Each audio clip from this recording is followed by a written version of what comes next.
আসসালামু আলাইকুম। আমি আছি আপনাদের সাথে মোহাম্মদ মিরাজ। আপনারা দেখছেন আমার ভিডিও।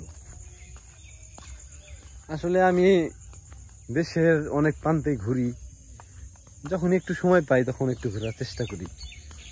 তো এখন দেখেন, ওই সপ্তাহে বান্দরবান থেকে আসছি, এই সপ্তাহে এই গ্রামীণ পরিবেশে ঘুরতেছি। দেখেন একটা কত সুন্দর একটা পরিবেশ। হ্যাঁ, গ্রামের পরিবেশ, গ্রামের মেঠো পথ। এই জায়গায় পানি হয়েছিল আর কি, দেখেন এই যে পানি নেমে চলে গেছে। কি একটা একাকিত্ব একটা জিনিস আছে। হ্যাঁ, এই জিনিসটা আপনারা কখনো ফিল করবেন না। আপনি প্রকৃতির সাথে মিশবেন, আপনার মন, আপনি সুস্থ থাকবেন। যে আমি হাঁটতেছি, আমার এক্সারসাইজ হইতেছে, ক্যালোরি বার্ন হইতেছে, আমি সুন্দর একটা পরিবেশও দেখতে পারতেছি, আজান দিবে, নামাজ পড়বো। হ্যাঁ, এই যে একটা সুন্দর একটা জীবন, জীবন বলতে সুন্দর একটা আপনি যেভাবেই থাকেন, একটু মানসিক শান্তিতে ঘুরেন, মানসিক শান্তি নেন, আপনি আল্লাহর প্রতি কৃতজ্ঞতা বোধ করেন, আপনি আল্লাহর প্রতি রাজি খুশি হন। দেখেন, আল্লাহ আপনাকে দিন দুনিয়া দুইটা সহজ করে দিবে। আর অনেকে বলেন যে কিভাবে ঘুরি আমি এত। আসলে ঘুরি বলতে যখন একটু সময় পাই তখন একটু ঘোরার চেষ্টা করি। একটা জিনিস কি ভাই, দেখেন, একটা সময় বয়স হয়ে যাইবে। হ্যাঁ, তখন টাকা পয়সাও থাকবে, সময়ও থাকবে। হ্যাঁ, তখন কোনো ছুটির প্রয়োজন হবে না।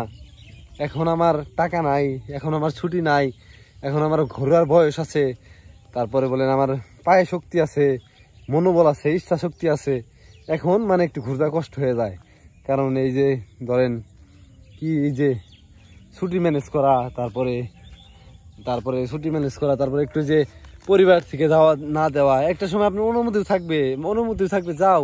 আপনি যখন বয়স হয়ে যাবেন তখন আপনার বাড়ির লোক বলবো যে যাও, তুমি ঘুরে আসো, কোনো জায়গায় যাও, চিল্লাই যাও, গাইডেন্স যাও, ওনে যাও। কিন্তু ভাই, এখন আপনার সঠিক একটা সময় আপনার স্মৃতি তৈরি করার। কারণ এখন যদি স্মৃতি না তৈরি করেন তাহলে বুঝতে হইব, তাহলে কিন্তু আফসোস করতে হইব। 30-35 পরে দুনিয়াটা আসলে অনেক নিষ্ঠুর। তখন আপনি পিছন দিকে তাকাইলে দেখবেন যে আপনার জন্য আপনি কি করছেন। তো এটাই আপনাদের সাথে সমুদায় একটা পেশাল বার্তাছি। এই জিনিসটা ভাবলাম আপনাদের সাথে শেয়ার করি, একটু কথা বলি আপনাদের সাথে। তো এটাই। আর ভালো থাকেন। আর দেখেন পরিবেশটা, দেখেন, আর পরিবেশটা সম্পর্কে একটু বলি, শুধু পোক বললে হইব না। এটা ধরেন যে এলো কি বলে, এটার পরে কি ঢোয়াজানি বলে, ঢোয়াজানির রাস্তা। এটা এটা ঢালান থেকে ঢোয়াজানির রাস্তা। হ্যাঁ, এই পাশে ধরেন সরষার দিনে সরষা বুনে, আমি তো আপনাদের দেখাইছি, এইদিকে ছবি টবি তুলি। এইদিকে এখন সরষার দিনে পুরোটা সরষা থাকে, ধানের দিনে ধান থাকে। এই জায়গায় ধান বুনছিল, ধান টান কাটা শেষ, এখন বর্ষা মাস এসে পড়বো, এখন এই পানি এসে পড়ে। এখন এই জায়গার কি, এই জায়গার চলাচল জিনিসটা কি, এই জায়গায় মানুষগুলা অনেক কষ্ট করে। দেখেন এই বাইক, এই যে নদীর পার, ওই দিকে নদীর পার, ওই নদীর পারে ওই জায়গায় যায়, নদীর পারে নৌকা আছে, নৌকা পার হয়। আর এইদিকে কাদা রাস্তা নিয়ে আসে, একটাই মাধ্যম তাদের এদিকে আসা। আর ওই দিক দিয়ে যদি যায়, ওই দিক দিয়ে বেগুন টালতে ঘুরে যাইতে হয়, ওই দিক দিয়ে আরো ঘোরা হয় বেশি। সো এটাই। ও আচ্ছা, এখন তো ধরেন এইদিকে পানি থাকে, যখন বেশি বর্ষা মাস থাকে, যখন বেশি পানি থাকে, তখন এইদিকে ধরেন যে থাকে, নৌকা থাকে, নৌকা পার হয় আর কি। এটাই। আর হলো, কিন্তু এরকম ভাবে মানুষ চলাফেরা করে।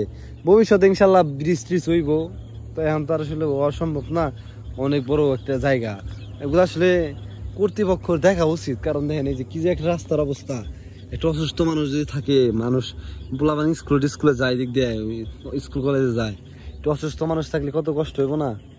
তো এটাই। আর একটা কি মনে পড়লো, আচ্ছা বলবো না, এটা আমি পাগলের মতো এমনি আপনাদের সাথে পেঁচাল টেচাল পারি মাঝে মাঝে যাইছে।